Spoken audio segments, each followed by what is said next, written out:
चलें, एक और ट्रिक एनिमेशन की, जब भी हम रिग नेट से डाउनलोड करते हैं तो अक्सर ये होता है कि हमने कंट्रोल सेलेक्ट किया तो कंट्रोल ग्रे नज़र आते हैं। ठीक है, फॉर एग्जांपल मैंने इस कंट्रोल को सेलेक्ट किया तो W प्रेस किया मूव आ रहा है, E प्रेस किया रोटेट आ रहा है, R प्रेस किया तो स्केल ग्रे आउट हो गया। अच्छा यार ये तो जी फनकारी है।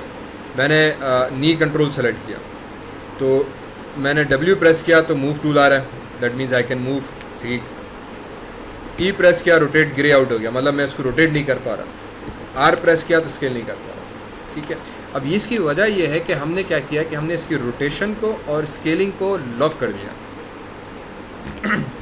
अगर मैं इसके चैनल बॉक्स में भी आऊँ तो आई कैन सी दिस कि ये ट्रांसलेट सिर्फ 3 नज़र आ रहे हैं, बाकी ना रोटेशन नज़र आ रहा है ना स्केलिंग, कोई और प्रॉपर्टी नहीं है।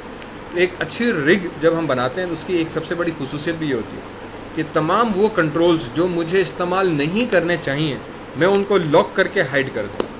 क्यों? क्योंकि जब आप की फ्रेम में S प्रेस करते हो तो S से क्या होता है कि उसके तमाम कंट्रोल्स के ऊपर की फ्रेम सेट हो जाता है। फॉर एग्जांपल अगर मैं लेग पर आ रहा हूँ तो मैंने S प्रेस किया तो उसके तमाम कंट्रोल्स के ऊपर S प्रेस हो गया। ठीक है, ट्रांसलेट के ऊपर भी, रोटेट के ऊपर भी, स्ट्रेच डिस्टेंस के ऊपर भी, हील पिवट मैंने यूज़ करूँ ना करूँ उनके ऊपर की फ्रेम सेट हो गया। तो इसी तरह से बहुत कंट्रोल्स ऐसे आते हैं जिसको हमें रोटेट करने से कोई फ़ायदा नहीं है। ठीक है, फॉर एग्जांपल नी जो है, अगर मैं इसके पाँव को ऊपर उठाऊँ, अगर आप लेग को मूव करो यहाँ पे तो टेक्निकली नी आपकी जो है वो सिर्फ मूव करती है लेफ़्ट राइट। इसके अलावा नी के साथ आप कुछ भी नहीं कर सकते। आप चाहो तो अपनी नी के साथ आजमा लो। ओके, और वो नी आपकी सिर्फ लेफ़्ट राइट जाएगी। भले मैं कंट्रोल को अभी इस टाइम, हालांकि इसका मैं ऊपर नीचे मूव कर सकता हूँ, पर वो नी मेरी सिर्फ लेफ्ट एंड राइट जा रही है। मैं ऊपर भी कर रहा हूँ तो देखो बिल्कुल हल्का सा मूव हो रही है, बिकॉज XY की पोजीशन चेंज हो रही है, X and Z। Otherwise there is nothing. तो मुझे इसको रोटेट अगर मैं करूँगा तो घुटना आपका रोटेट होता ही नहीं है, वो सिर्फ बेंड होता है। ठीक है, और वो साइडवेज मूव हो रहा है बस। तो वो जो बेंड हो रहा है वो ऑटोमेटिकली मेरे इस एंगल के जो पाँव के साथ आई के मैंने लगाया हुआ है उसके हिसाब से खुद ही बेंड हो रहा है, वो एडजस्ट ऑटोमेटिकली हो रहा है। तो मुझे उस एंगल को एडजस्ट करने की ज़रूरत ही नहीं है। मुझे सिर्फ इसकी डायरेक्शन को, इन अदर वर्ड्स इसकी इस लेफ़्ट एंड राइट को कंट्रोल करना है कि नी अंदर की तरफ हो या बाहर की तरफ हो, बस। और यही 2 कंट्रोल्स हमारे पास हैं रियल लाइफ में भी। तो रोटेट जब होगा नहीं तो मैं रोटेट यूज़र को क्यों दूँ? इसीलिए अच्छी रिग्स की हमेशा निशानी होती है कि उसमें वो कंट्रोल जो आपके इस्तेमाल में नहीं आने उसको उन्होंने लॉक कर दिया और चैनल बॉक्स से हाइड कर दिया, ताकि आप एक्सीडेंटली भी उनको ना करो।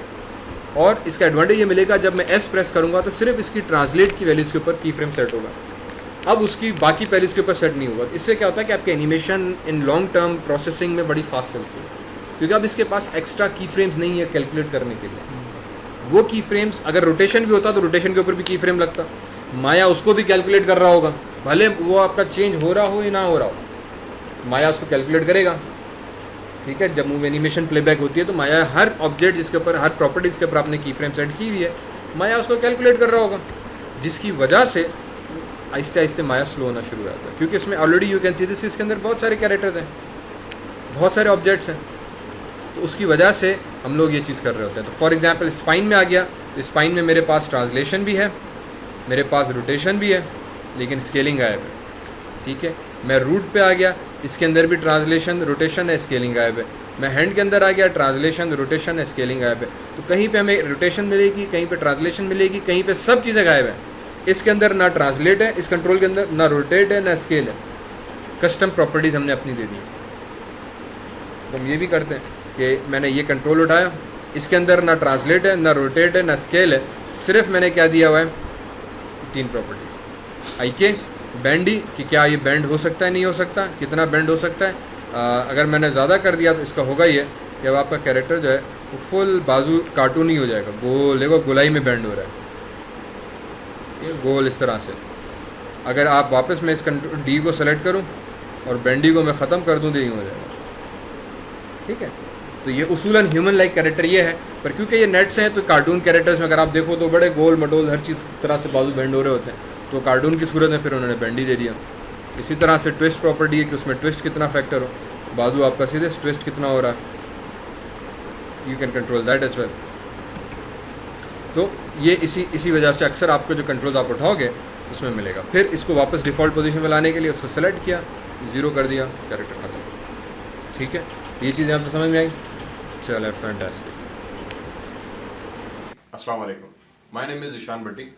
I am the creator of Zishan Academy, an online multimedia learning and educational site that has video lectures on and notes on various subjects. So, to keep update, like, share, and subscribe. Oh, that's nice.